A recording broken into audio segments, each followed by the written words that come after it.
Meanwhile, Lettice Bromovsky, political commentator, has joined me live in the studio. Very good morning to you, Lettice. Thank you for coming in. Good morning. Thanks for having me. Right, okay. Now, we're going to be turning our attention to the stories that you picked out in a few moments' time. However, we've got a lot of work to do. We turn our attention to the front pages. And yes, look, this is one of the stories to talk about. Why don't we, look, it's a Telegraph, the Sun, whatever. The Sun newspaper says, Tory whip quits over drunken gropes. This is, Chris Pincher, kind of an appropriate name. There we go. Deputy Chief Whip sensationally quit last night after allegedly groping two men whilst drunk. He's got form, hasn't he? I mean, this story, it just comes at the perfect timing, you know, the perfect car crash. We've just seen Boris lose those two by-elections, which were huge, and both of them were held because of sexual misconduct cases. We had Neil Parish, the MP who was caught watching pornography in the House of Commons, not once, but twice. And then we had Imran Khan from Wakefield, who was actually charged with sexually assaulting a 14-year-old boy. This just comes at a terrible time for Boris. And again, it sort of is showcasing that sort of Tory sleaze and this Tory culture that we have at the moment. It is concerning. Paul has been in touch and says, James, after a week playing the international statesman abroad, Boris is back in Crisis UK and yet another Tory sex and sleaze scandal. Plus ça change. He's got a point, and Boris Johnson has got to work hard. All political parties struggle from sexual sleaze allegations and cases. And I think, you know, the Labour Party has its own fair share of people who, for whatever reason, they seem to consume too much alcohol. They seem to think that they can behave in a certain way. They can seem to think that they can either say things or do things to other people that in the rest of society we find unacceptable. Is politics worse than the rest of society, or just a reflection of?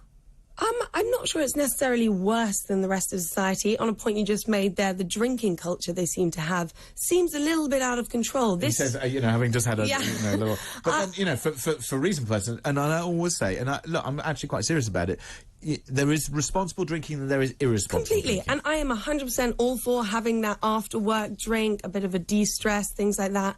But this was a Wednesday night, and it got to the point that he has been allegedly assaulting two people. And then we've seen other things in from Partygate throughout Westminster. Should he lose the whip? Do you think himself? Do you think he should he lose the whip? Yeah. I think right now that the Conservatives will do everything they can to ensure that he doesn't lose it, because obviously that would be a disaster for his constituency, which is Tamworth, I believe, which was 1997 to 2010 was a Labour seat. So he won it in 2010. So the likelihood of it swinging back to Labour, if there was another by-election, then I think it's highly likely that that would happen. But yeah, it goes to say towards this culture. And you're right, it's not just a Tory issue at all. The Times did a report a couple of weeks ago, which said that there were currently 56 ongoing sexual misconduct cases, which 56 MPs were involved in sexual misconduct cases, and 3 of them were cabinet ministers. It is absolutely astonishing. We all know that people will play political games and try and accuse people of various things. Mm-hmm. We understand people's lives and, you know, things are complicated.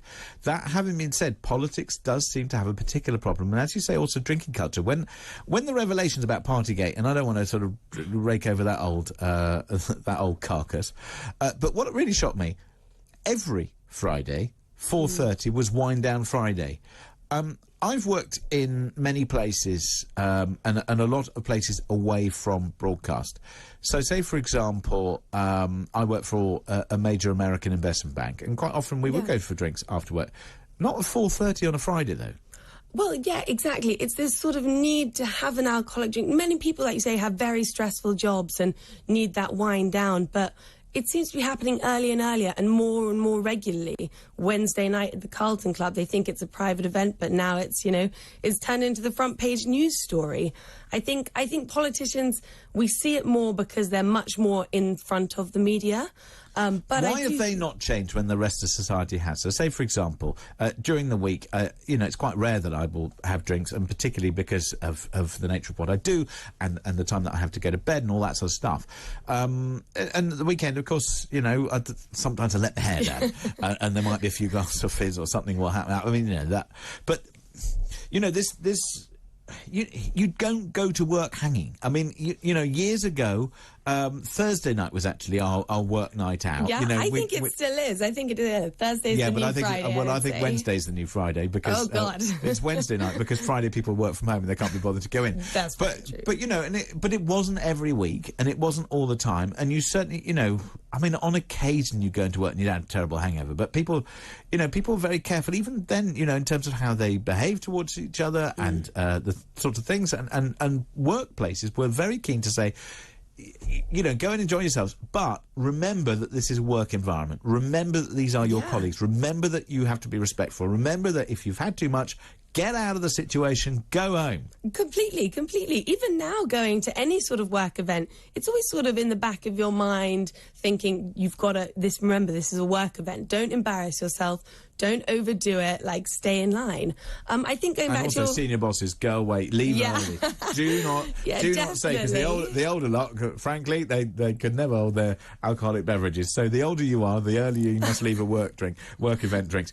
Meanwhile, the Times newspaper, Deputy Chief Whip resigns after groping men at Tory club, is their headline. But also, number 10 plans VAT cut to ease the pain of rising prices. I mean, finally, has the penny dropped in number 10 and number 11 that they are going to have to do something, that also taxes are too high, and also they have an ability to remove at least some of the structural inflation that we have, not all of it, but some of it, and the damage that they've caused by leaving particularly fuel prices and energy prices as they are, means that we now are heading towards structural inflation of 8, 9, 10%, as opposed to what could have been 4 or 5%.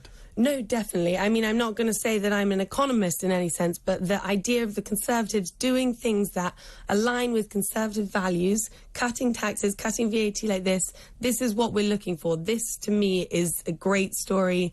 Ease this pain that we're going into with our cost of living crisis. Allow people to have something back. But also, who allowed... I mean, you know, cutting VAT to 17.5%, I don't think we should be looking at 15%. I don't even understand why we have VAT at 20%. It seems to be very high.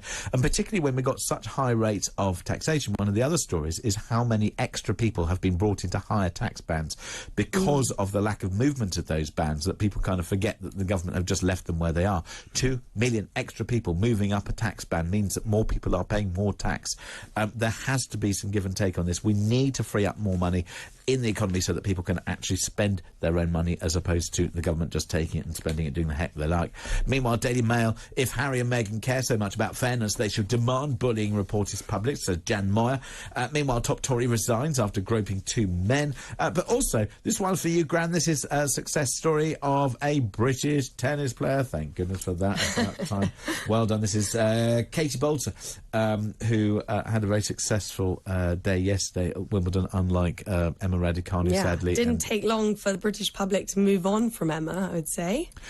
You say move on. Look, they'll still support Emma, but I think, you know, I think what Emma Raducanu had to say was, look, I'm not always going to win, and you know, we need to accept the fact that it takes a while for a tennis player to mature, because tennis is a very mental game as well as a physical one. Completely. And I think that she was very much thrust into the limelight at that Wimbledon. She went and won. But she seems to have, the pressure seems to be just a bit too much for her right now. And I think, in a way, if there is another rising star here that can take away some of that limelight, I think that might be good for her and for her tennis career. Well, I think getting a bit more stability with coaching or otherwise might be a good idea too.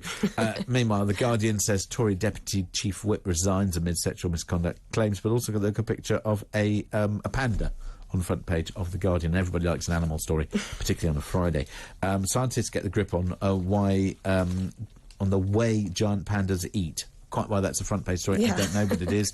The newspaper, Theresa May urges Johnson to ban trans conversion therapy. Former Prime Minister says her successor must keep his promise to ban transgender conversion therapy after the government's controversial U-turn. The matter shouldn't be allowed to slide, is she right? I think it's quite an interesting story, because we know from Theresa May's previous record she was actually rather opposed to LGBT rights and things like that from her early political days.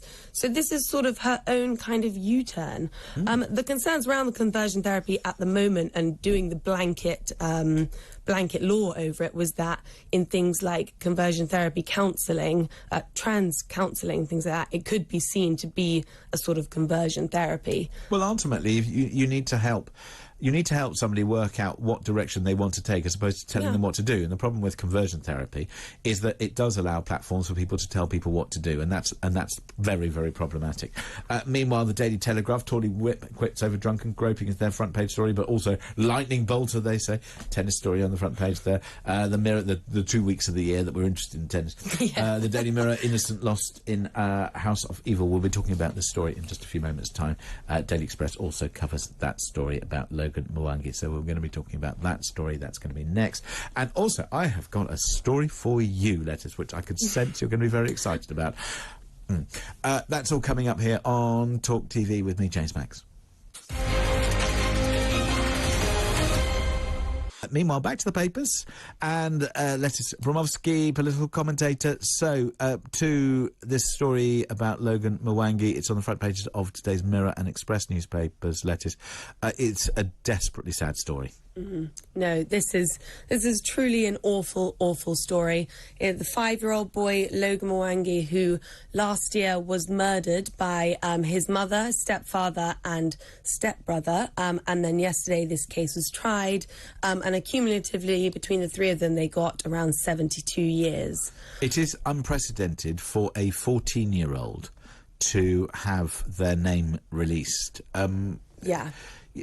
To do this, I mean, the judge had some very damning comments to make about all of them, and the sentences handed down, I guess, meted to just demonstrate how appalling this was. And one of the aspects to it, which is one of the jurors who said that they were so traumatised by the case that they had to take time off. It was so awful. Yeah, I'm not surprised. They said that the injuries that Logan were inflicted on Logan were consistent with someone who'd been in a high-speed crash. And as you say, it's very rare for the name of a child, a juvenile, to be released in this case. But I think this also highlights the importance that the judge felt this case needed, and how there were some serious failings within the children's support services in the local area for this case. I mean, Logan in 2020 was taken to hospital. He had broken his arm, and after that was assigned a social worker who arrived in March 2021, and then 3 months later he had been taken off the list because they believed that he no longer needed a social worker, and yet, you know, we find out a few months later that he ends up dead because of this. Well, I think it's partly that, but then also there were other red flags. I mean, particularly when it came to foster parents who had been looking after the juvenile who was also jailed and named, who raised the red flag. I mean, look, it's very easy with hindsight to look at this. I just hope that there is a proper and formal investigation into not necessarily failures within the social services system, but rather than having a blame storm, how we can improve the system to make sure that this kind of situation can never happen again, on the basis that it does happen, it has happened, and when you have red flags, that's why you have it.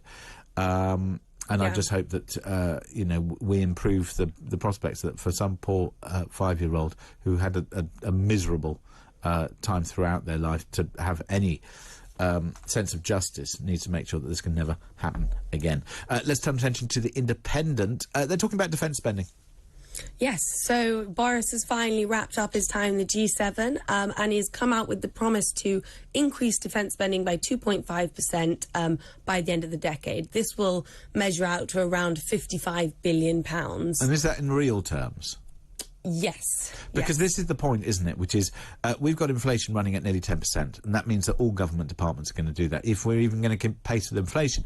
But also, if you have a look at the 30-year curve over which we've got defence spending, which comes down because of the change in global relationships and various other things, and then also this decision that was taken perhaps too early, that maybe we didn't need ground defences in the same way that we do now, and how we've seen that play out, that maybe it was too early to get rid of those kinds of skills and ground defences on the basis that they are still required.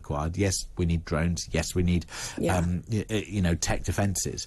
But military activity and strength is required. We have arguably spent too little on defence. We are going to have to get used to the fact that if we want to have a safe place in which to live, we have to spend more. Yeah, no, and I think this defence spending increase is a good thing. And also another thing is it's going to put pressure on other NATO countries to follow suit. Often NATO countries struggle to even make their 2% defence spending budget, but it will put pressure. Look, for example, on Germany. This Ukraine situation has entirely shifted the perspective of Europe on Russia, and Germany is no longer being a pacifist state, and it has increased its defence spending as well. And hopefully, over time, if all of these NATO countries come together with their defence spending budgets, we're going to have a very big pot of money. Well, let's hope so, because frankly, one of the things that Donald Trump did do was highlight the inequality within NATO and the spending that was taking place. He might have done it in a ham-fisted way, but he certainly highlighted the fact that there were people who talked the talk but didn't walk the walk, and let's hope that maybe they do. Meanwhile, Snake Island. For those who don't know what or where Snake Island is, it is a very sort of significant strategic place, and the Russians are saying one thing, the Ukrainians are saying another. Yeah, exactly. I find this story, first of all, I think it's quite an uplifting story, particularly for the Ukrainians.